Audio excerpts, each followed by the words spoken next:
Good afternoon, everyone. First of all, first order of business is just to make sure everybody can hear us. You have the bar on the right-hand side of your screen that allows you to type questions to us and also let us know if you're having any difficulty. So make sure to make use of that throughout the webinar. So my name is Yvonne Kelly. I'd like to welcome you to our webcast today, our live webcast with Dr. Sue Winton. I am the co-coordinator of the Knowledge Network for Student Wellbeing, community of practice on equity and inclusion for low-income students. Our COP, or community of practice, is hosted by the Social Planning Network of Ontario, which has several local community-based leadership networks right across the province. The webcast today is the second in a series of interviews with education leaders in research, people with experience on topics that impact lower-income students and families, and in our schools. We hope that you enjoy our webcast today and that you will register for the next one, which will be coming up in April, the second week of April. That one, our guest will be Dr. Carl James, Jean Augustine Chair, and also with the Faculty of Education at York University. And we'll be discussing a number of issues regarding interrupting the parent engagement and understandings and biases in terms of parent engagement in our schools, things that we can understand better about the way we see our parents and how that will enhance our ability to engage them. I'd like right now to introduce you to my co-host today, Nathan Gardner with Community Development Council Durham. We're here today and he's actually going to be doing most of the technical work, so thank goodness for that because that's not my area of expertise. And Nathan will give you a little bit of information about CDCH and also some directions for the webcast for today. Thanks, Nathan. Okay, thank you so much, Yvonne. I'm a little nervous that you mentioned tech and expert in the same sentence with me.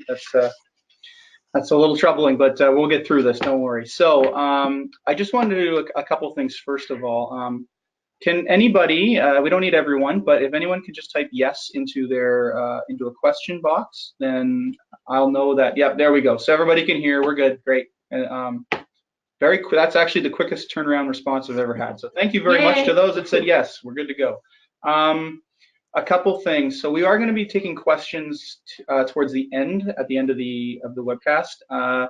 If anybody has anything, you can ask us as the presentation goes on, and we will see it. And if Yvonne or myself can answer, or if something quick, we can just type it back to you. Please just do it the same way that you typed in yes, ask a question, and we'll try to get back to you as quick as we can.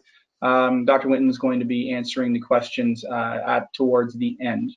I believe Yvonne and Sue are going to give a little directions on what other additional materials will be coming out. So please save if you have questions on that. Something around, will we get a copy of this? Yes. So we don't have to ask that for right now. Okay. Other than that, if there's anything else, any technical problems, please just communicate with us the same way. And if not, remember, if there's for some reason you get shut out or there's some type of issue, please remember you're signed up for this, so you will receive a recording of the presentation. And any additional questions you might not have got to ask, there will be an email available. We'll make sure that you have the contact that you can get something out and get it answered. Maybe not today, but we'll definitely make sure everything is addressed. That being said, just a quick couple words about CDCD, Community Development Council Durham. Is where I work. We are really, really happy to be partnering with Yvonne and with Sue on this, and to be working as well with the SPNO, the Social Planning Network of Ontario, to connect us and kind of bring these types of presentations and this information to a broader audience. Just so you know, we provide a lot of services at CDCD. We have a housing department. We provide welcome and newcomer information and immigrant services. I work in the community development department, which usually works on community development work and social planning and research. We're responsible for Durham Region's HIFIS, Homeless Individual and Family Information System implementation, as well as the point in time count. And we provide a leadership training development program, which is really, really cool. And also the reason why we're able to offer things like free webinars to our community. So if anybody today is either based in Durham or the GTA and has a great webinar idea, you can contact Yvonne or myself, and we'll get it out there. I think that's it from my end. Any more questions, you can ask me or ask in the question box. and I think we'll get to the interview set portion. Okay. Is that correct? Awesome. Thanks so much, Nathan. So now I have the great privilege of introducing my good friend Sue. Sue Winton is a professor at the Faculty of Education at York University. She is one of 2 co-directors for WERA, which is a long handle, but I'll spell it out for you. WERA is the World Education Research Association's international research network on families, educators, and communities as educational advocates. She's involved in focused research on policy advocacy in and for education, parent involvement, and the topic she'll be discussing with us today, the impacts of various forms of private money in public education. She is a provincial steering committee member of the Knowledge Network for Student Wellbeing's Community of Practice on Equity and Inclusion, and a fierce advocate for equity for all underserved students and parent communities. So we're going to begin our interview with a couple of questions, and then we'll move into the presentation for today. So Sue, my first question: the issue of private money in public education is a global one. So what's really going on here? What is the broader context of an increasing reliance on school fundraising? Okay, hi Yvonne, and hi to everyone. And just before I respond to your question, I just wanted to give a quick thanks to you, Yvonne, and everyone at the SPNO for inviting me, and to Nathan at CDCD for all his help today with the webinar, and to just thank everybody for joining us today. Okay, so let's get to it. What's the broader context? Well, actually, I'm going to say much more about the context of school fundraising in my presentation, but I'll just start off by saying that, globally, what we see is a trend towards new models of public governance. So that is new ways of providing public services, such as healthcare, education, and other kinds of services that have historically been provided predominantly by governments. But today, we're really seeing a shift and a sharing of public governance that involves government, businesses, and various civil society actors who are participating in new ways, whether it's through developing policies, delivering services such as delivering education or training teachers, and also through funding. So that's it for now, and stay tuned. I got more to say later on. I know you do. Our second question. Our community practice on the impacts of poverty on students has identified that several school districts across Ontario, my board included, York Region District School Board, are grappling with inequities created by fundraising that are considering recommendations to level the playing field for schools to perhaps contribute funds in excess of a minimum amount to a general account for more equitable distribution. So that's a conversation that we're hearing around the province with a number of boards. In your opinion, would this address the primary concerns with fundraising in our schools today? Okay, yeah, that's a great question, because I agree. I'm hearing a lot of talk about that as a potential option, and while I get excited because I think it's an indication that people are questioning what's going on. But as you'll see in my presentation, the costs of school fundraising, in my view, go far beyond the financial inequities that are created and typically recreated through just bringing in extra money and extra dollars. So again, while I see how this strategy could actually address some of the concerns about current financial inequities between schools, I actually don't see that it will address other important issues, other issues that we value, such as inclusion of all people in schools. And again, I'll say more about that in my presentation. Your presentation isn't touching just on the financial end of things. You're talking about impacts that go broader and have a lot more to do with even educational institutions as democratic institutions or not. So that's really going to be, there's going to be a lot of meat in this presentation. I think it's going to be able to meet the needs and interests of a lot of people. Final question before we get to your presentation. Okay. Although you're going to focus today on school fundraising as one form of private money in public education that has insinuated itself into education, so we're seeing a growing trend that way. There are other examples of private money. What are some of the other forms of private money that come into public schools and to systems that you're concerned about, that you're looking at? Okay, and this is a great question, and I have to say that whenever I suggest, oh, here's what I know, I'm always thinking, I'm sure there's lots of other ways that I don't know and lots of other avenues. So if there's anyone out there who wants to help me out and help me say, oh, you missed this, you missed that, I'd really appreciate it. So as I mentioned, I would say that that school fundraising is not really a form of private money, but rather a means of private money, or one of many ways that private money finds its way into public education. So today, my focus is going to be on the strategies that are used for bringing money to schools, so at the school level. And some of those strategies are also used by school districts, for example. So it's sort of a question of like, what are the various avenues? So some of those other strategies of bringing private money in that I'm not going to be talking about because they're taking place predominantly at the school board level include, for example, charging tuition to international students. That's a revenue source. That's how people, sometimes people and boards talk about the cost of tuition, but it is, for example, in British Columbia, according to some of my colleagues there, they report that actually tuition from international students is the largest source of private funding for public schools in British Columbia. A little closer to home, the TDSB is reporting that in the past 5 years, they've increased the number of international students by over 50%. And within that same time frame, the board's tuition revenue has increased by more than 60%. And in the Toronto Catholic District School Board, the number of students, international students, tuition-paying international students increased almost 10 times between 2010-11 and 2015-16. And within that time, the revenue from the tuition fees also increased by almost 11 times the amount that was generated in 2010. So that is an important source that is maybe relatively small in the Ontario scale at this point, but it is one that we've seen growing, not just in Ontario and BC, but certainly beyond. Again, a second venue that for school boards would be through donations, whether they be solicited donations or just sometimes perhaps people might bequeath something in their estate to a school board. And sometimes that will just sort of be a general donation, or it could be something more specific to the school. So again, like, while I will talk about soliciting donations as a school level strategy, that can also be something that happens at a larger area as well.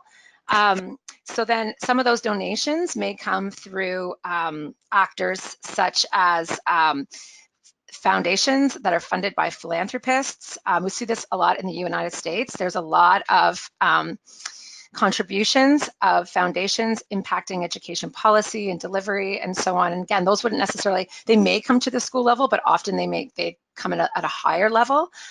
So there's that. And again, maybe a little more locally, there are efforts to money is generated through continuing education, sort of charging some after school, arts classes, so on for adults, permits and so on. So those are just some of some examples of other strategies of bringing private money into public education that I'm not going to be focusing on today because I'm focusing at the school level. But again, people are very creative. There's probably many more that I've missed, and maybe that's a topic for a future webcast. That was what I was just going to say. I think you just talked yourself into doing a webcast, a second webcast on this topic. Just one quick caveat to that. So I don't know if I heard you mention fees at the school level, okay, which are much more prevalent at the high school level, and that's been an increasing way to cover costs, especially for all the things that happen at high school. Fees also at the elementary level. We've seen that increase over the last 20 years. I don't want to take you off topic too much, but would that be something that, again, another webinar, but it is also another revenue stream? Okay, so personally, I would describe fees as a form of school fundraising. So I will talk a little bit about that in my presentation. Okay. And that's because, it depends on how you define fundraising. So maybe this is a good time for me to just say that Absolutely. The way I'll be thinking about it is I'm going to be defining fundraising as any activity undertaken by school staff, parents or caregivers, and students to raise funds to supplement school budgets. Okay. So I consider that fee, whether it be for a field trip or school uniform or the many other things fees are charged for, as one form of many forms of school fundraising. While I do acknowledge that not everybody sees it that way, that the Ministry of Education, for example, has guidelines separate on the fees guideline, separate from the fundraising guideline. And I know that that may be the case with boards as well, but I choose to see it a little bit differently, although I could separate it out if I had to. I just feel that if you don't talk about school fees as a kind of fundraising, you're completely missing a large source. Okay, that's perfect. So let's segue now into your presentation. I'm going to say goodbye for now, and Okay. Sue, take it away. We'll also be back at the other end to ask more questions from the audience. So do remember that we want you to submit questions via the chat box at the bottom right-hand corner. Enjoy your presentation. Okay, thank you.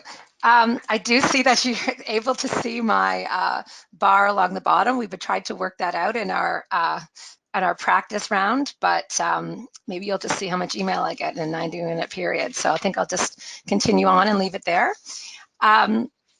Okay, so I think I've said my thank yous, but I'm really glad that everyone's joined me here today. And I'm just going to get right to it and talk about, as many of you already know, that in Ontario, according to a recent survey by our friends at People for Education, 99% of elementary and 87% of secondary schools report fundraising. This was in 2017. And we also know that many teachers, administrators, parents, and other caregivers really feel that they have to fundraise in order to create the healthy school environments that they believe are good for kids.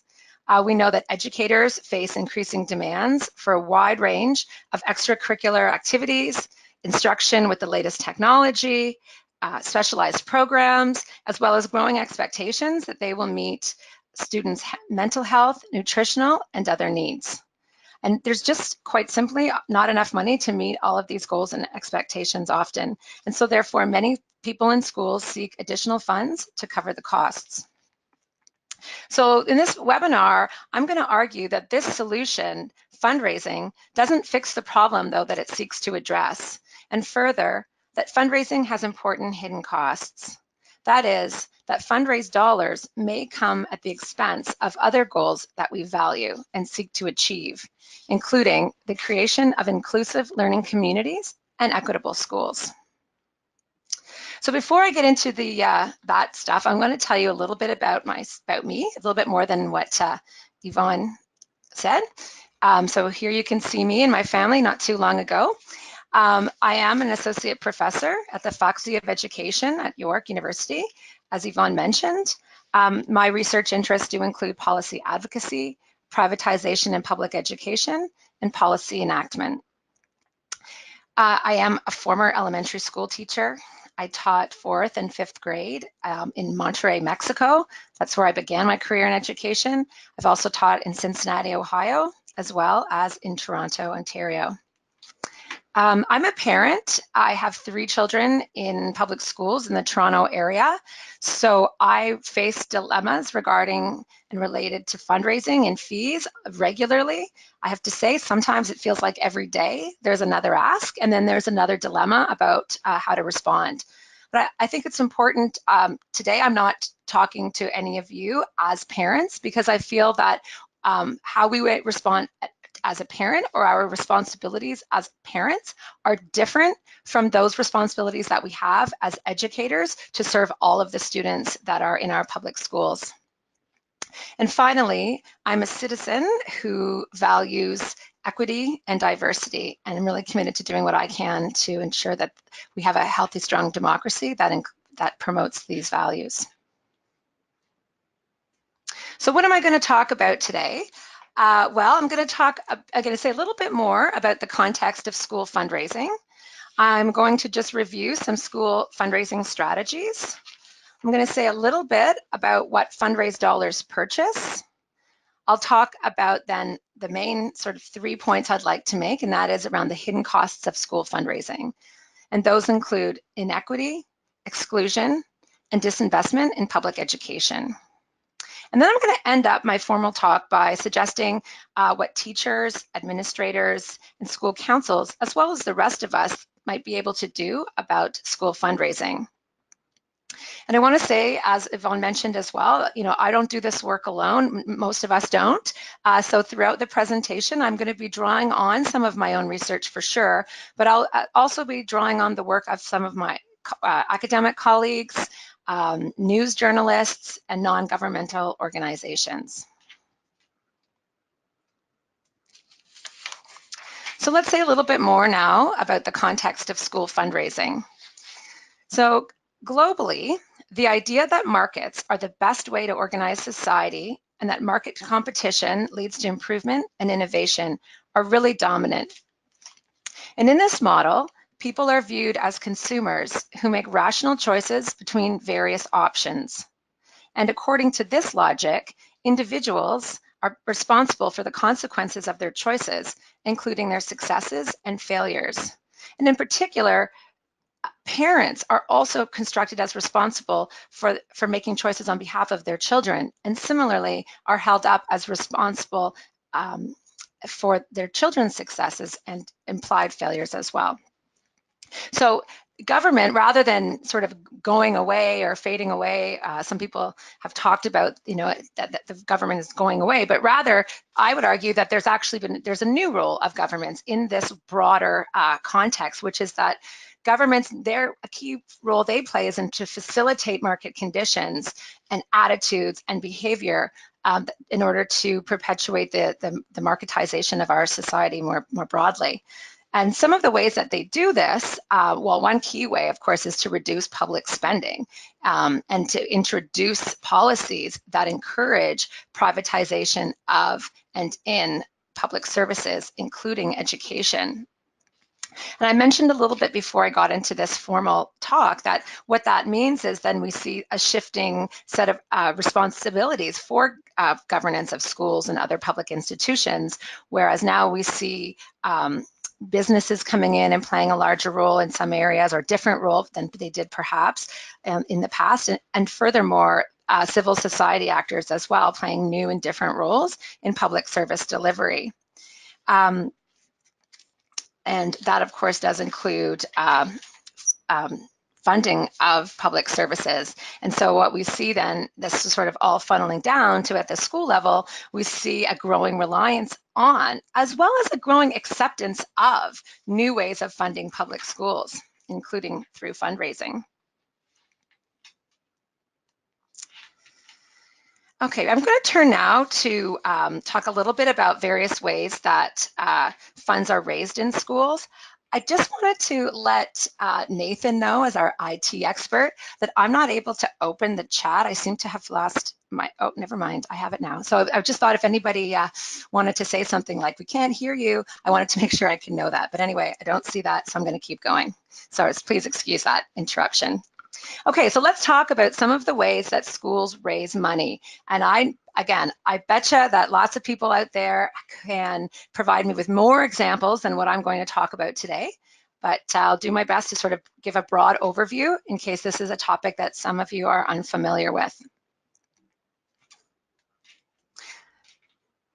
So one really popular way for raising funds at the school level is to sell things, quite frankly. So whether these things are magazine subscriptions, cookie dough, wreaths, chocolate bars.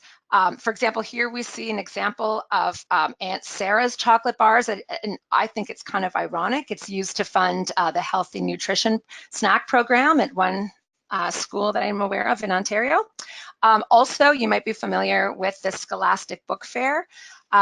According to Scholastic's Book Fair, Scholastic's website itself, they say that they host over 11,000 book fairs across schools, in Canada, across Canada in schools every year. So certainly selling books is a really popular strategy as well. So one among many things that are for sale. Also popular are events that bring people together. So for example, there may be fun fairs, like carnivals, movie nights, and various social events for parents. And then the way, so that the events might be held, and then the money would be raised through charging admission, for example. So here, like at the Bowmore Dance Party, it's $20 to enter. It could be that there are money to play a game. For example, I can think of at a carnival, you know, you buy a certain number of tickets to try to get your teacher in the dunk tank, for example. There can be silent auctions and so on. So those are 3 events. And then connected often to events, maybe other forms of fundraising. So which includes seeking donations, sponsorships, or partnerships with businesses. So here we see, this is just a quick example that I found in a local public school where, you know, there's thank you from the school to its various participants, its various sponsors. You know, often I find I just walk around my neighborhood and I see like banners up along fences and so on. So you may have seen this as well, where this is an example where I guess sometimes people go out and solicit auction items in particular, or services and so on. So that's just another form of, it's indirect private money. Sometimes it's more direct. Of course, we also see that the private sector is sometimes involved through grant programs. So here's an example here through the Best Buy School Tech Grant Program. Certainly, grants are also sometimes offered through other kinds of civil society organizations, like not-for-profits, and through governments as well. Okay, so here let's take a look at fees. What you're looking at here is just an excerpt from a letter that my son received in the summertime. And as I mentioned at the beginning of the podcast, this is a very common form of fundraising, but often it's not recognized as such, and that's the collection of school fees. So many schools charge fees for clubs, sports, agendas, field trips, yearbooks, and much more. According to People for Education, in 2018, 80% of high schools reported that they charge athletic fees. And while the average athletic fee is $94, some schools are charging up to $1,200 per year. Also, there are an increasing number of specialized schools and programs that also charge additional fees. So those would be programs like, for example, elite athletic programs where there's a gym membership, or perhaps an arts program where there's an additional cost for arts materials and so on. Now, I should say that I do know that many schools also report that they have opportunities, they have options for families and students who are unable to pay fees to have those fees waived. But I think I'll say a little bit more later about how that information isn't always shared, and furthermore, some of the problematics of putting the burden onto the families for self-identifying the need for fees. Okay, so briefly, what do fundraised dollars buy? And I mean, this list could go on. And again, because it really can vary from place to place, school to school. But, and here you can see on this slide some of the more commonly reported items and opportunities that fundraised dollars buy. So school supplies, library books, instruments, technology, sports equipment, field trips, transportation, guest speakers, artistic performances, and so on. Now, I know that Ontario, the province of Ontario, has specific guidelines on fees and fundraising, and similarly, so do many school boards that limit how funds can be spent. So, for example, we know in Ontario that they're not allowed to be spent on materials that are required for graduation or for meeting the curriculum expectations. But many schools are doing that anyways. They're nevertheless, they're finding ways to buy those materials that could be considered a required material. And I think that's one of the things, the sort of the push points around when people have been talking about advocacy for changing fees and fundraising policies, is that the list of sort of what's essential, because such a list is not public, is not available, then that leaves a lot of gray area for what's considered essential and what's considered required. I'm thinking about an interview that I had with a principal who was talking about, the guidelines and the limitations and so forth. And I remember I asked her, well, what about an instrument? Is an instrument required, or is it sort of like a nice to have, and it's an extra? And she said, well, it's pretty clear. The board makes it really clear that if they'll say to me, must the student play an instrument in order to get a grade in music class? And if I say yes, that I cannot use fundraised dollars to pay for the instruments. However, if I say no, it's just for extracurricular, then the money can be used to buy those. Or it's just optional, then the money can be used to buy those instruments. So that's just an example. And furthermore, I also want to point out that in schools that can fundraise more dollars, then more of the school budget that is allowed to be used to purchase required materials, a higher proportion of that budget can be given over to buying those required materials, because there's more funds from the fundraised dollars to buy sort of the extras, which again, some people wouldn't necessarily consider them extras, and other schools may then have to decide, well, I actually have to take that out of my school budget. So it actually, there can be, it works sort of in together in terms of the more fundraised dollars, at the same time, the more sort of required materials can be bought out of the school budget. So I want to point out that I recognize that there are many people who benefit from school fundraising in lots of different ways. These include the students who get to enjoy the new playgrounds, the great excursions that they go on. The parents, who get to meet other parents. I've been told many times by parents that I've spoken with that, it was been through various school fundraising events and participating in them, that's how they got to meet people in their community, especially when their children were young or when they first moved into the community. Teachers benefit. Some teachers may benefit if they're able to bring in guest speakers who have perhaps more expertise or materials that the teachers don't have, either don't possess or don't have easy access to. Certainly administrators enjoy the benefits of, providing opportunities for parents who want to contribute. Here's something that they can do, and being able to avoid some conflict that might come with a movement away from fundraising. But however, as I'm going to turn to now, I want to argue that there are hidden costs of school fundraising that are important and should be, and I'd like to talk about those today. Okay, so a key cost of fundraising is that it reproduces inequities that exist outside schools within them. And this happens because not all schools can fundraise equally. So not all kids have equitable access to resources and opportunities.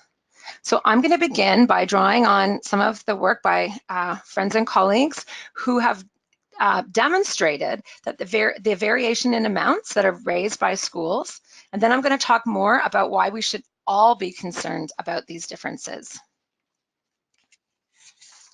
So here you're looking at a graph that demonstrates the variation by region across Ontario. We're looking at the median amount raised by elementary schools across the province as they reported to People for Education in their 2017 report. So we can see that the median amount raised by schools in Central Ontario was $10,000, while the schools in Northern Ontario raised half of that amount.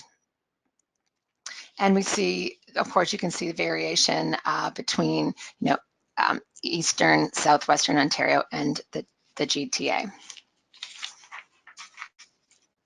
So this next graph, again, kind of hones in a bit more on the Greater Toronto area. And this is a graph that was put together by Andy Bailey and Patty Winsa at the Toronto Star. And what this graph shows us is the variation in amounts raised per student, per elementary student, in various school boards across the Greater Toronto, English school boards, I should point out, across the Greater Toronto area in 2012-2013.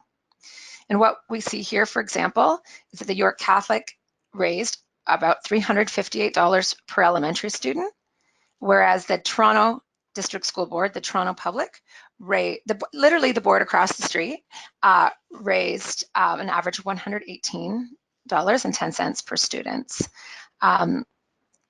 And just sort of another point of comparison, the Toronto Catholic Board, which is like in the very same space as the Toronto District School Board, raised nearly double the same amount as those in the Toronto Public School Board. This is probably a good time to say also that actually collecting specific amounts and dollar amounts and getting clear details, that's really, really difficult to do for lots of reasons. Some of it has to do with the ways that money gets reported to the boards. Some of it is how boards report to the public. Some of it is about the way, for example, there are some schools where actually external charities are created to support a particular school. And so what they do is that they would then report how much they earn to Canada Revenue Agency, and then they would make a donation to the school, and it comes through the school board. And there's probably variations between boards, but I want to point out that the numbers, I can imagine some people might be thinking like, but that's not exactly right. How did this come up? And I will be the first to let you know that it's not an easy task to get these specific figures.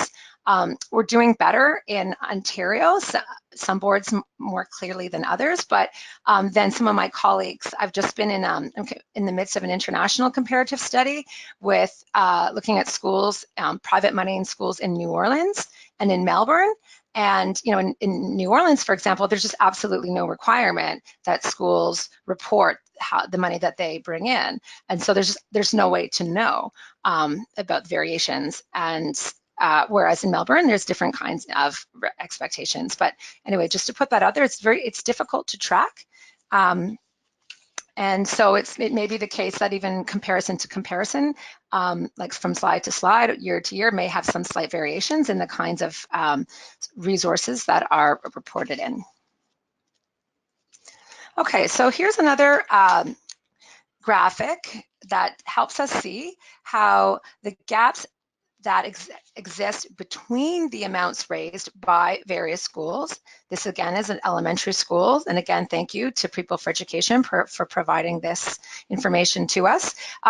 This graphic shows us that gap, the differences have really increased over time. So what you can see, what this graphic shows us here is that in 2008, for every $1 raised by the lowest fundraising schools, the top 10% of fundraising schools raised $25. So that's $1 for every 25 raised by the bottom and top 10% respectively. However, by 2017, you see that gap has really widened, that for every $1 raised by the lowest fundraising schools, the lowest 10%, the top 10% are now raising $49. And again, what does that mean? Well, what that means is that children in schools that raise more money generally means they'll have more access to different and more opportunities and resources than schools that raise less money. I think I'll also point out, sometimes when I'm talking to folks about inequities between schools, somebody will say to me, yeah, but there are grants and other kinds of resources that are available that are only available to schools in particular income categories, or they receive sort of special money that is intended to top up or make the differences more equitable, because those grants, for example, are not available to the schools in higher income areas, or who bring in more money, or on various kinds of indicators that are used, that it looks like some qualify and some don't. There has certainly been work that shows this, I think it was Social Planning Toronto, that demonstrated that those dollars those grants, they don't make up the gap. Doesn't even the playing field, so to speak. That the differences are just too large. And furthermore, even in cases where you might see some leveling out, the grants that are available to particular schools that may be classified as high need or what, often they have to be used in particular kinds of ways. So it may be the case that, yes, you can act, there is this additional money for you, but it needs to be used to support literacy, or it needs to be used to support this, or needs to be used in these particular kinds of ways. Whereas the money that is generated through fundraising, yeah, it still has some constraints, but it's not the same level of constraints. So that those dollars can be used to purchase things, goods, and opportunities that are that are different from and more at the discretion of the folks that are doing they're raising the money through fundraising. Also, it's sometimes the case that some of the money and grants and so forth that are brought in to schools that are indicator of higher need, those monies may be being used to provide things for their students, such as food, that schools that do not receive those grants, are depend on their parent community or the caregivers of their children to provide. So I guess I just want to put that out there that the argument that that it's compensated through various kinds of things that are grants and monies that are available, often it may not be as comparable as it might appear just on the face of it. Okay, so here's the last graphic I wanted to show you.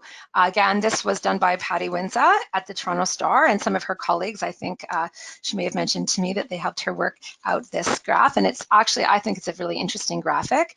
If you were to go to the website and look at it live, what you can actually do is hover over the various dots, which I'm going to explain in a moment, and they will give you some greater information about school names. So what this map shows is, well, what I'd really take away from this map is that the schools that are raising the most amount of money in the Toronto District School Board, these are elementary schools, that they're located in the neighborhoods that have the highest income. So what you can see here is that the brown, again, this is the Toronto area, it demonstrates the lighter brown. These are the lighter the brown, the less average income folks in that neighborhood report. So you can see that and whereas the darker the brown, then the greater amount of average income reported. So that's what's the brown. So you see sort of what many of us already recognize with it in the Toronto area, sort of a U shape of low income communities, and you see more affluence or higher income sort of dedicated more centrally with a few exceptions. And what this graphic shows is that in many cases, although not all, the schools which are represented in blue that are high fundraising schools. So for example, the navy blue, the darkest blue, are the schools that generated in 2012, 2013, more than $500 per student on average. And you see that there's not very many of those schools, but they tend to be in more affluent areas, whereas you see and then looking on the other scale, the yellow, where do the yellow dots fall? Those represent schools that are bringing in less than $100 per student. And of course, there are some variations, which I think are maybe an interest to investigate, but I think this graphic starts to show some patterns. So a principal and a colleague of mine, her principal just said, quote, through school fundraising, the rich kids are maintaining a level that they are already getting at home.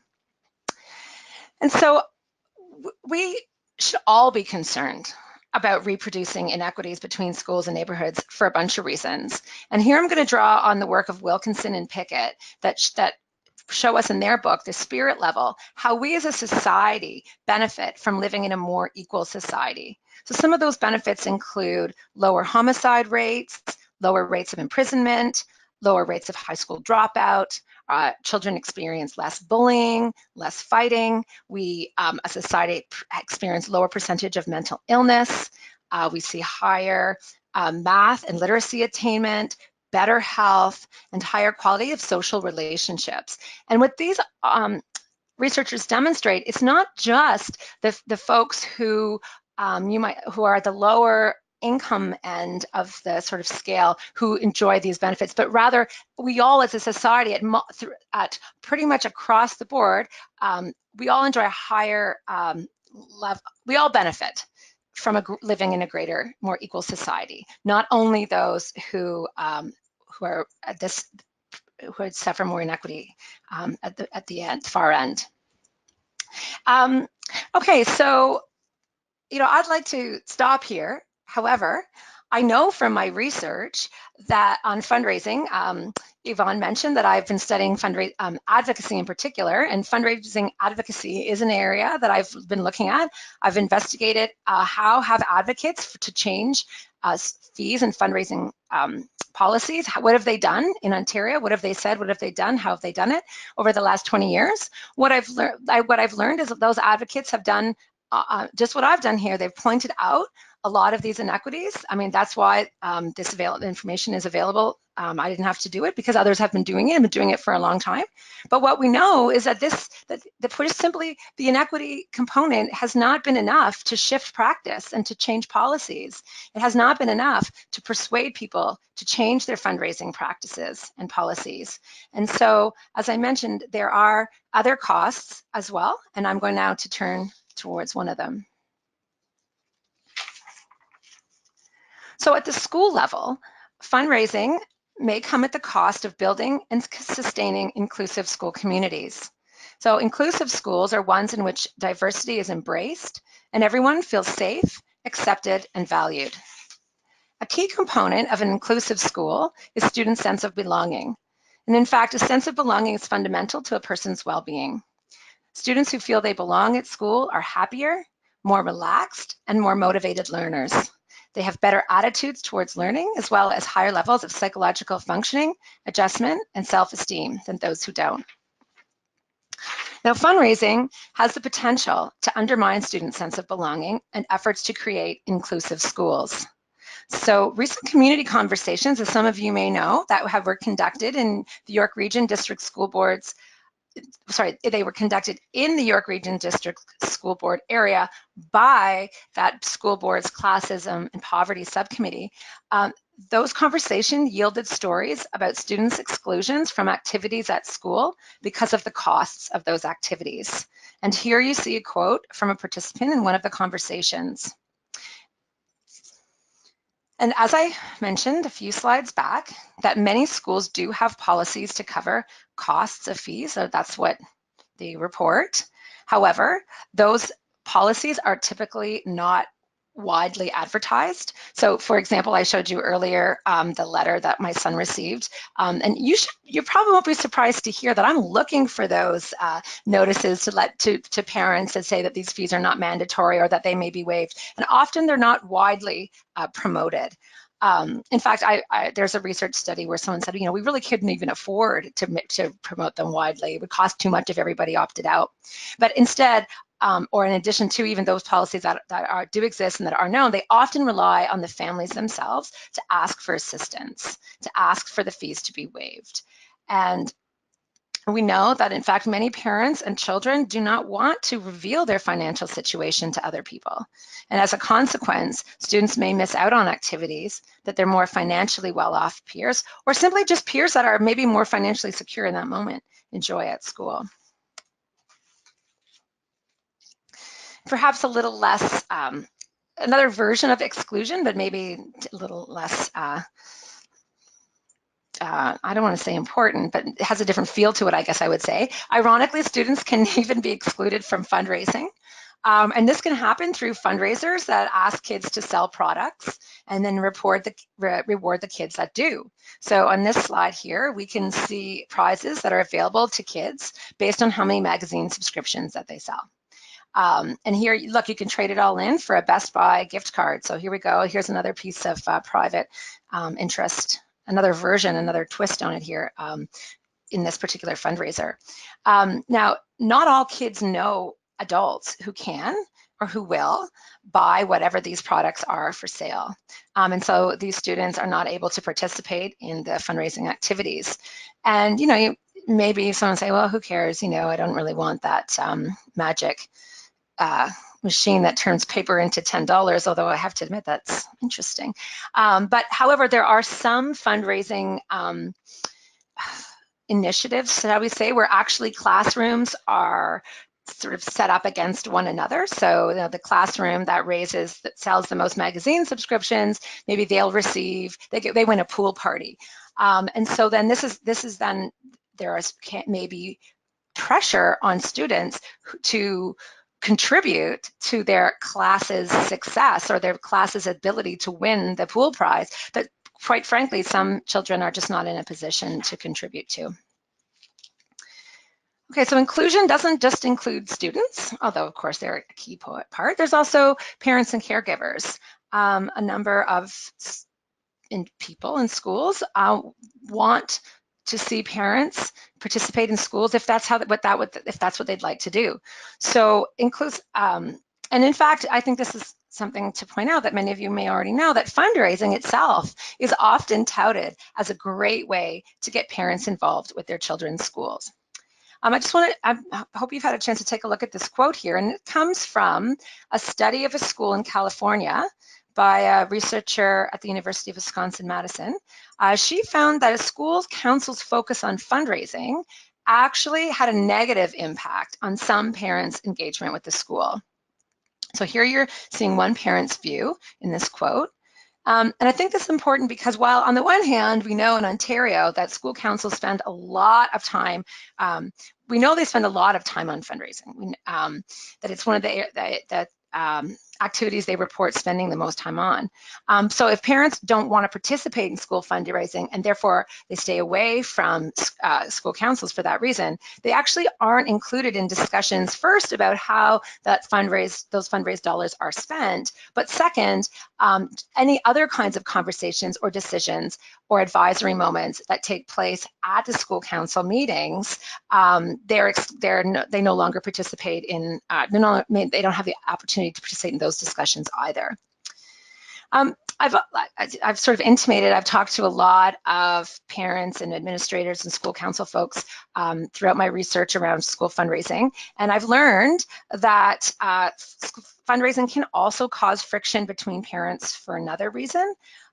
So in this case, I'm thinking about a parent that I spoke to who actually, she runs a lot of fundraisers for her children's school. And she really expressed to me a sense of frustration about the parents who don't participate. Now, she did say, you know, I'm not talking about the ones who cannot afford it. So I'm not talking about those parents. I'm talking about the parents who could afford it and just don't bother. That they just really just piggyback off of the efforts and the proceeds of those who do. So this point relates to another one of Posey Maddox, my colleague that I mentioned earlier, her finding. She found that parents who can't or don't fundraise feel that their non-monetary contributions to the school and their children's education are valued less than the dollars that are brought in by fundraising parents. So here we see this mom, Mariah, expressing that she feels inadequate, even though she supports her children's education in school in other ways, and some of those ways include chaperoning on school trips, attending school events, and helping out in her child's classroom whenever possible. And finally, we know that building and nurturing an inclusive school community takes time, and so does fundraising. I've heard that counting money for pizza lunch, for example, can take a few afternoons at minimum. Now, at some schools, it's the parents that do this work, but you know, at other schools, it's the administrators that do it. And so many activities are repeated annually or biannually. And so things like, for example, applying for a grant. Now, some grants won't allow you to apply more than once. So not only might an administrator or a parent have to apply for a grant one time, but because they can't apply there the next year, they've got to then look around for somewhere else, write a new grant application, write a new proposal, and so on. So the ability to do the grant writing as an example, or the pizza lunch counting, or the magazine subscription sales or the carnival planning. I mean, it really depends on individuals and the amount of time and resources they have. And of course, thinking about if these are being done by teachers and administrators, think about what's not being done and with all that substantial amount of time. You know, those folks could instead be spending their time on other kinds of things, such as building relationships or organizing activities that support learning. So finally, as I said before, my research shows that many people believe that fundraising is necessary, that there simply isn't enough money to fund what schools need. Now, I should also say that not everyone I spoke to that feels that way. Some people feel like, you know what, people have been educated for a really long time without technology, without air conditioning, without playgrounds. You know, we can do that here as well. We don't need all of these things. We tell ourselves we need them, but I don't think we do. But that isn't the dominant response that I hear, but I do want to put that out there that I have certainly heard that. And here's an example from an illustrative quote from someone I spoke with who really does express her view that there is not enough money in the school, and this is in Ontario. However, using fundraising to fill the gap perpetuates the problem rather than solves it. First, fundraising to fill the gap enables our government to underfund, or as many people would tell me, to continue to underfund public education. Second, fundraising is now shifting the responsibility of providing high quality education to private actors. Now, these actors may demand a say, as I've mentioned, in how the money is spent. And further, their funding may be unstable and unpredictable. So that doesn't assist in long-term planning for schools. And finally, as I've demonstrated, I hope, that fundraising threatens democratic goals of equity and inclusion. But finally, you know, why? But it's so hard to resist. Fundraising seems so hard to resist, and I've sort of come back to some of the points I raised throughout, and that is one that we have witnessed government funding reductions and constraints. Sometimes people will say, no, but there is overall funding, but increases in funding over time in Ontario, and that may be true in a dollar sense, but other folks will point out that they need to be spent in particular kinds of ways. I want to go back to the idea of this cultural ideas of individualism and individual responsibility, where people are expected to take on the ownership of the outcomes to make just choices and the outcomes of those choices as well. And so part of that is the idea of what does it mean to be a good parent. Now, certainly not all cultural groups will and around the world will necessarily see it in the same way, but we live in a moment where good parenting is constructed as someone who does whatever they can to help ensure their children's success. We see lots of policies that call parents into this kind of role. So they'll say something like, you know, parents are critical to student success. Parent involvement is really important. There's many ways of being involved. One way you can be involved is through school fundraising. So again, parents are called to be involved, and then they're provided a way to enact good parenting, and furthermore to address the funding reductions and constraints that they see, to make choices that, if they're able to make those choices, that they see that they can help their child to be successful. And as I said, this is part of a larger issue of increased privatization of public education. And furthermore, you know, we do have a history of parent fundraising in Ontario. Sometimes people will say, oh, you know, this all kind of started about 20-ish years ago when we had massive changes in how schools were funded. But in fact, looking back at what was happening before, I mean, there is a history of parent fundraising in the province. So I think that's another factor that plays into sort of why it's hard to change practices.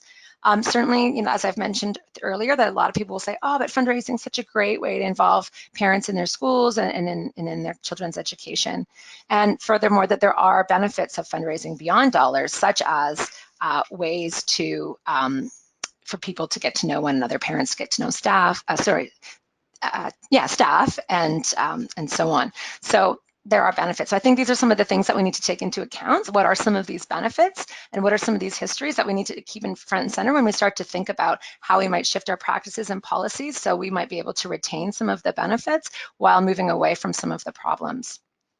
So that's how I'm going to close.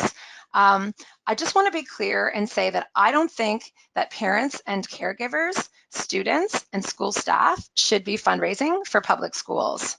However, I also know that a lot of people really do not feel like just cutting off fundraising tomorrow is something that is an option for them in this moment. However, at the same time, like Yvonne mentioned, I do know there are a number of school boards that are starting to ask questions about how they might be able to make some changes to their existing practices. And certainly from the folks from various school councils that I've spoken with, I mean, they seem to be quite aware of the issues, and some are looking for ways to share their proceeds or to think differently about how they might engage parents in their schools in ways other than fundraising. So I'm just going to close by offering a few ideas for some of those folks who are looking for ways of thinking differently about school fundraising. So I don't know if there's any teachers in the group, but you know, one thing that teachers and certainly administrators as well could do is to recognize the many forms of parent engagement and parent involvement, especially the ones that many parents are already doing and are known to have a big impact on student success, like talking about what happened at school and let them know that it's important to the parents that the kids are trying their best. Another idea to reduce costs associated with field trips, and I understand this may only be reasonable, maybe in more urban environments, but perhaps you can visit places where you can walk to, or on the flip side, invite community experts into your classroom rather than going to them, and ask them if they will share their knowledge. Many people in the community may have skills or knowledge that they'd be willing to share. Certainly they can include parents and family, but they can also include faculty and students from local universities, colleges, and schools. This is kind of an unrelated point. Well, it may seem unrelated, it's different. And that is to ask for funds from the school budget. I was surprised when I spoke with principals, a number said to me, you know what, we actually have money in our budgets that doesn't get used, doesn't get spent. You know, the librarians aren't spending their money on library books. And yet there's book fairs happening that are buying new books for the library. That's just an example. So something I took from those conversations would be to tell teachers, you know, go ahead and ask. There may be money, and if it's given to you, spend it. Okay, so in terms of administrators, I would encourage you to advertise the policies that you have, if they exist, that will waive fees.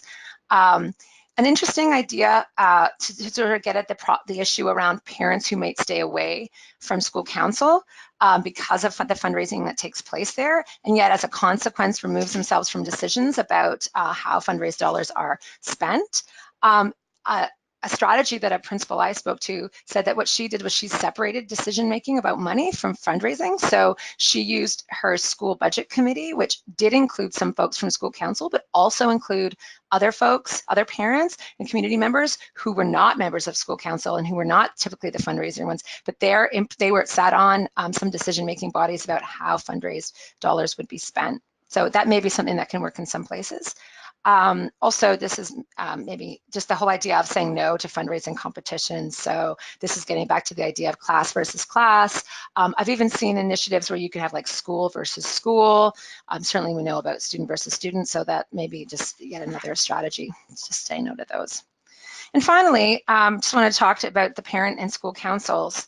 As I mentioned, you know, a lot of parents have people that I've spoken to point to some benefits of school fundraising. So I just wanted to highlight some of the things that school councils could do or might actually also continue to achieve those benefits. So one could be just to host free events that bring parents and staff together.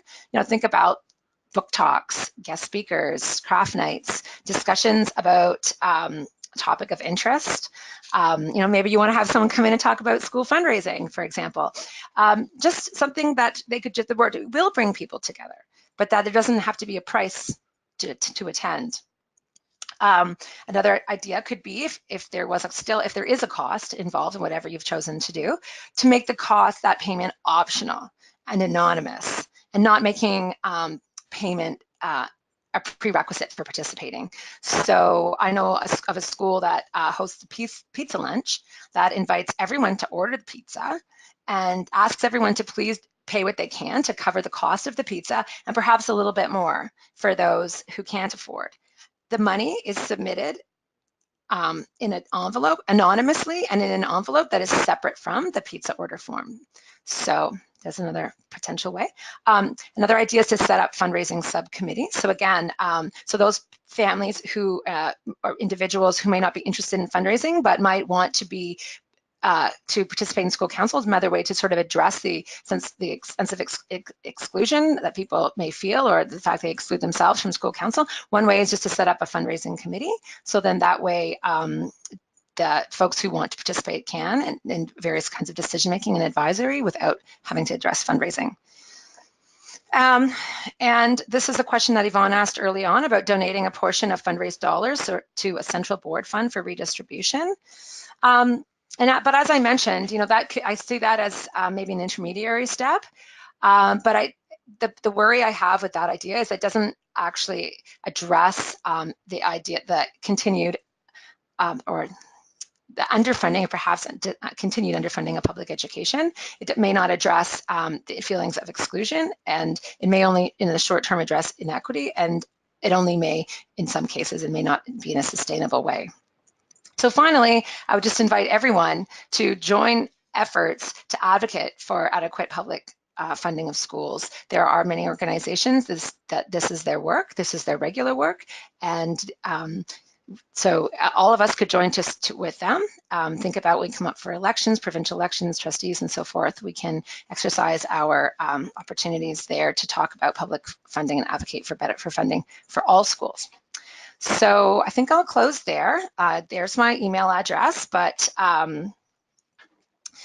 I do believe that Yvonne will circulate it as well as I'm going to provide a list of links to all of to various papers that I've written and others that I've drawn from in this presentation today. So thank you. I'm going to try to get out of my screen. You're there. Yes, I don't know what you can see, so. I think we're both here now, Sue. Okay. So I'm going to try and ask some of the questions that came through. We had a number of questions, and a lot of questions tend to overlap. And I'm just checking with Nathan. Am I unmuted? You are unmuted. Awesome. Sue, okay. You can hear. Everybody should be able to hear. We can all hear each other. Okay. So I'm going to read a couple of questions and then keep going back to the ones that come in. So you talked a little bit about fundraisers and how they might exclude folks, and that was based on some of the quotes from different consultations that have been done. Here's a question about particularly those types of fundraisers that encourage competition and put a lot of pressure on families, especially those who are lower income families. Even a comment in this question about families who consider the toys that children earn as a prize are what they call dumpster toys that are really not worth the worth what they're purported to be worth. In the meantime, students are trying to raise hundreds of dollars to be able to earn those toys.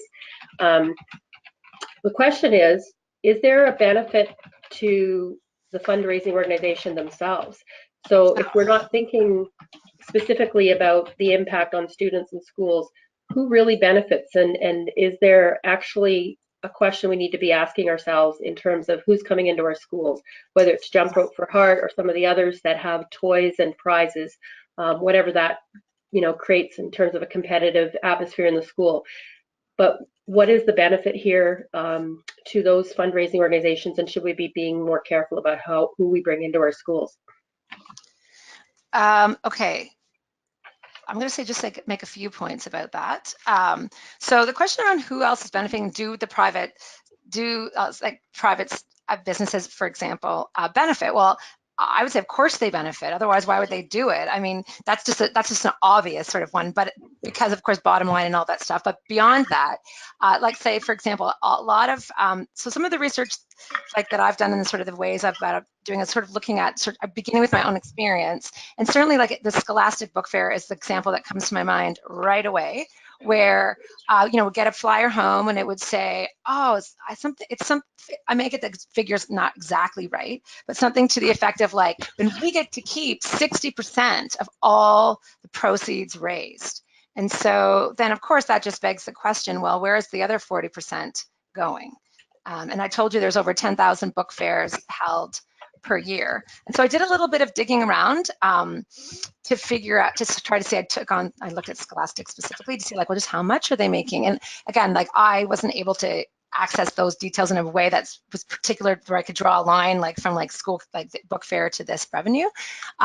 However, there are, so there's that. It's interesting that I've learned through Scholastic as an example that you can get a credit for, let's say you raise $5,000 and you can get $5,000 credit and to be spent on things that Scholastic sells, or you can take the cash, which is quite a bit less. So again, that starts to beg the question to me, like it's not just like a straight dollar, that there's more.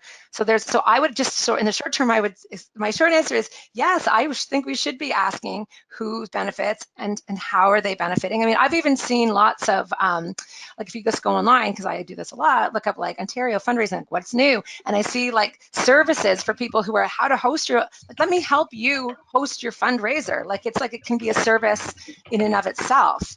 To help you manage your fundraising.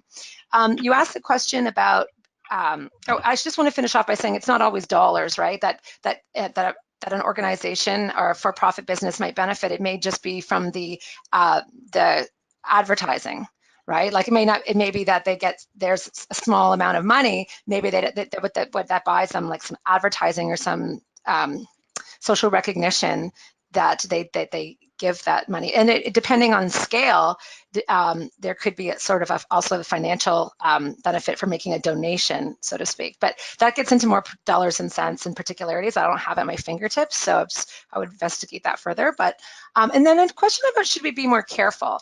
Again, I haven't looked at every school board across the province. I've looked a lot at Toronto District School Board. They make their, that's where I live, that's what I know, that's where I'm situated.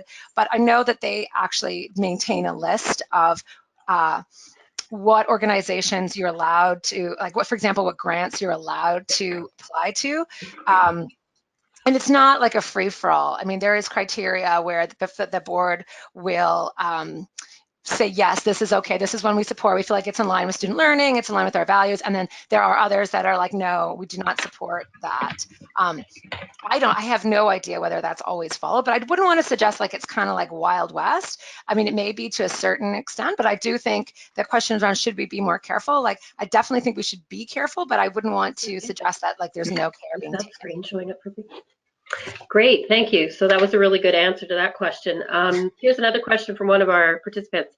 You spoke of the complexity of being both a parent and an educator in the system. When you navigate both roles and see the inequities created by fundraising practices, is it an effective form of defiance to refuse to participate? Wow.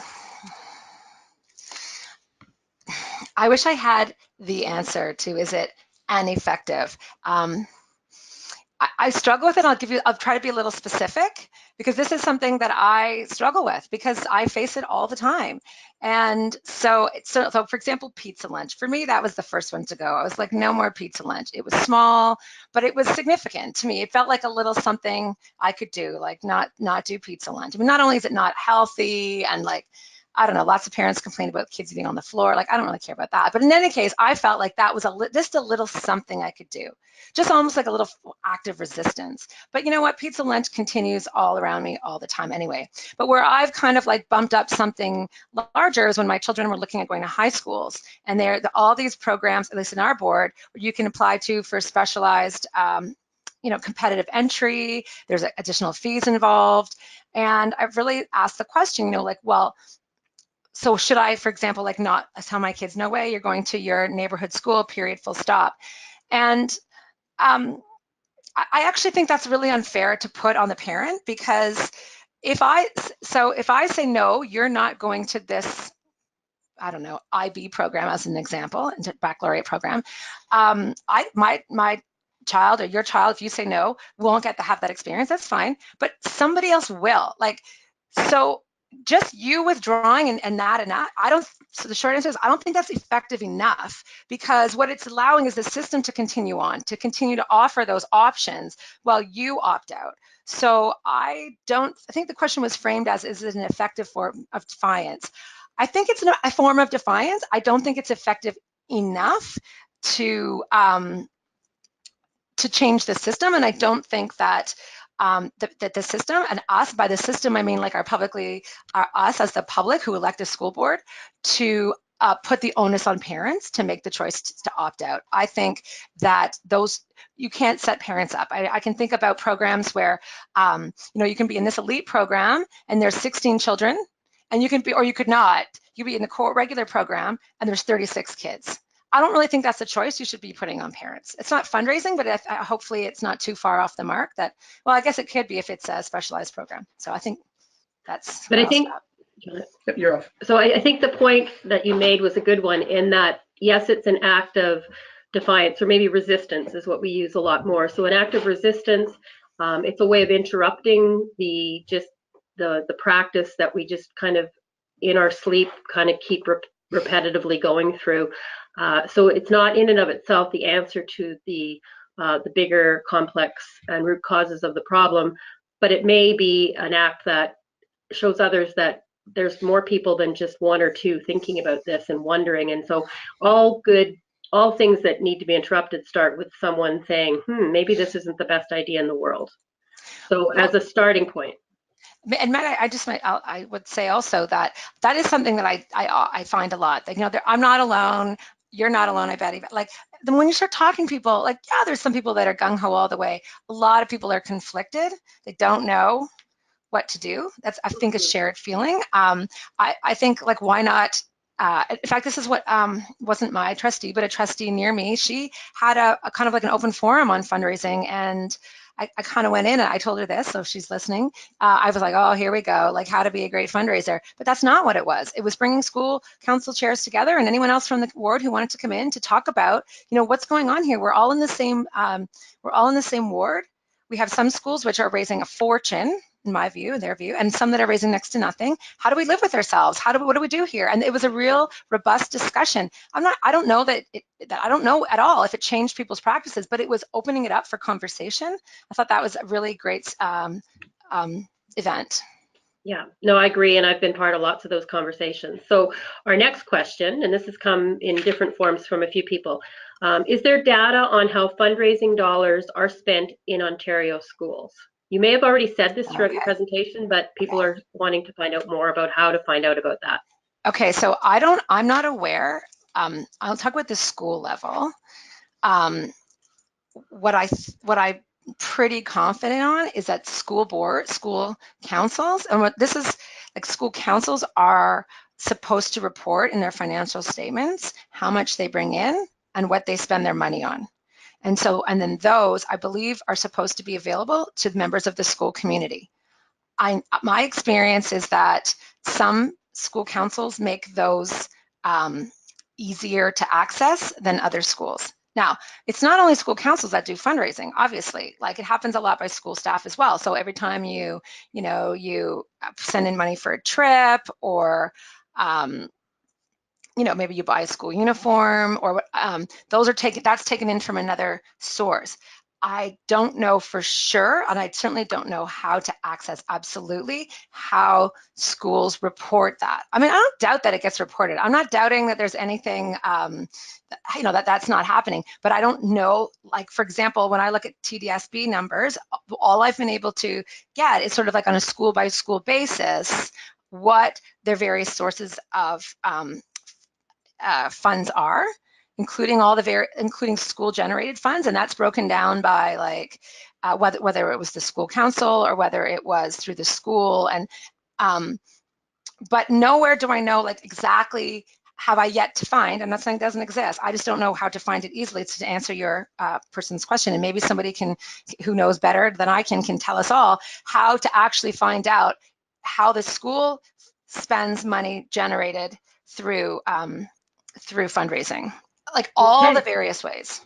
I mean, the one thing that we know that we can access is the amount raised by each school. That's why so many districts are now looking at the growing inequity and disparity between one school community that can offer a lot of enhancements and an enriched, one might argue, educational experience for students, and a few blocks over, that's just simply not the case. So, so we can find out some information, maybe not all at this time, but certainly we want to grow this knowledge base and way of understanding this issue better. Here's another question. Extracurricular enhancements. So there's a lot of conversation about this.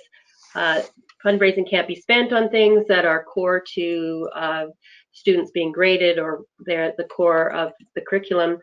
But does extracurricular enhancements actually create a two-tiered education system or set of opportunities in public education? Well, if the question is,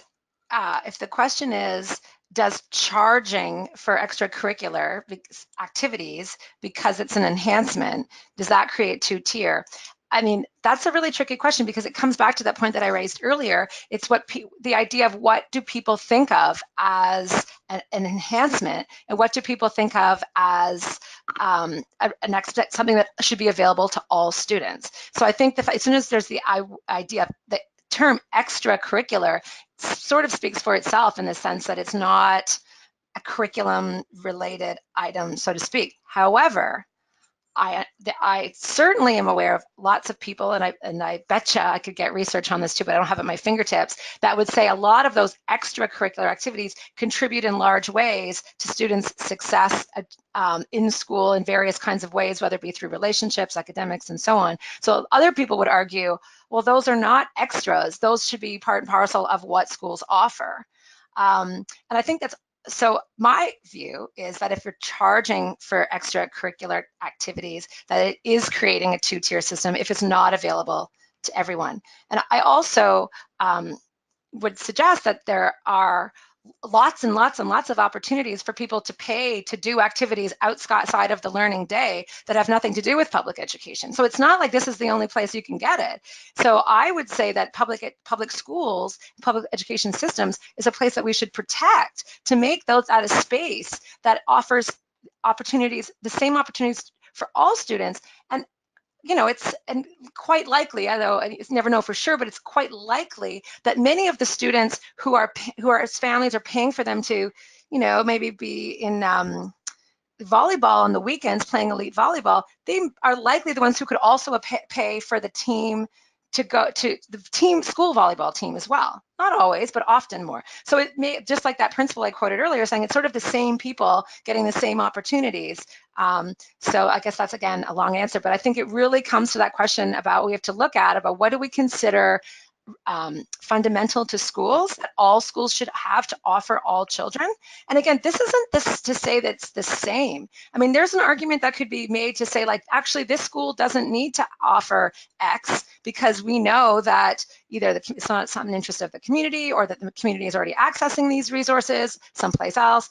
So I'm not arguing like it should be the same for everywhere, but rather that, I mean, that's what the idea of equity is around fairness. So to say like we have a system where people who can already get something can get more in our schools is, in my view, a two-tier system and not equitable. Mm-hmm. Well, I know as a community practice that's focused on the impacts on low-income students, so it's poverty outside of the school.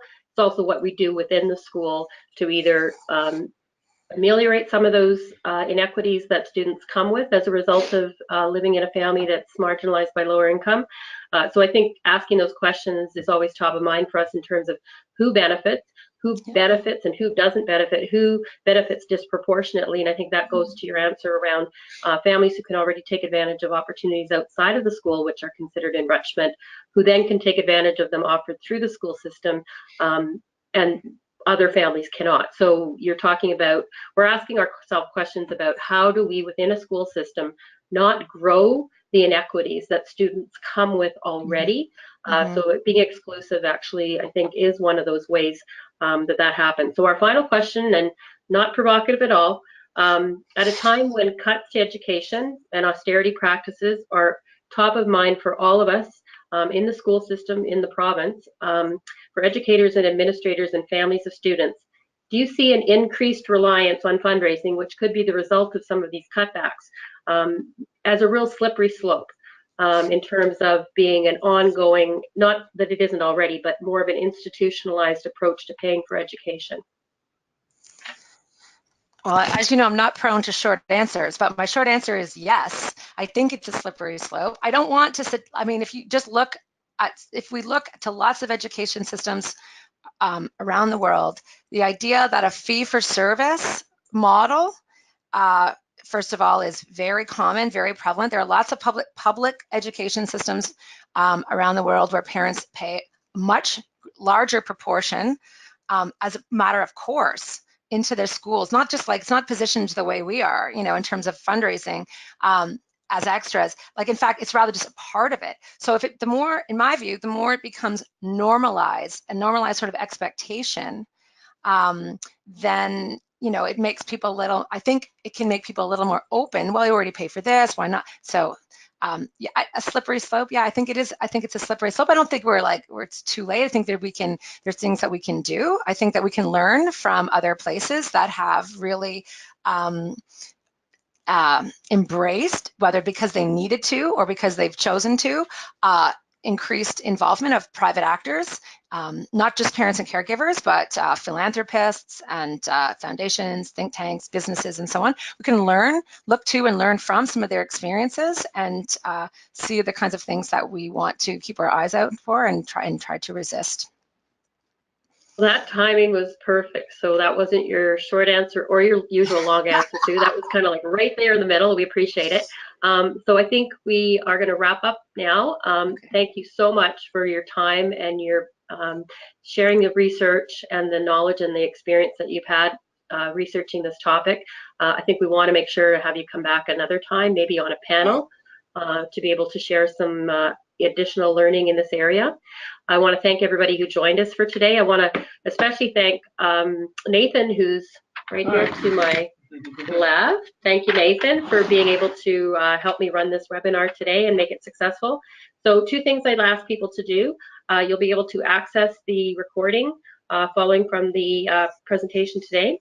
We want you to check out both the SPNO and the CDCD websites. So that'll be on there as well, spno.ca and cdcd.org. And of course, I want to remind people that this is a webinar series that we're doing with our community practice under the Knowledge Network for Student Wellbeing. So there will be future webinars, and in the second week of April, we will be having an interview with Dr. Carl James from York University as well, talking about interrupting understandings of and practices of parent engagement and parent involvement in our schools. So with that, I wish everyone a wonderful afternoon. Have a safe drive, stay well, and we will see you in April. Have a great day, everyone. Bye. Bye, everybody.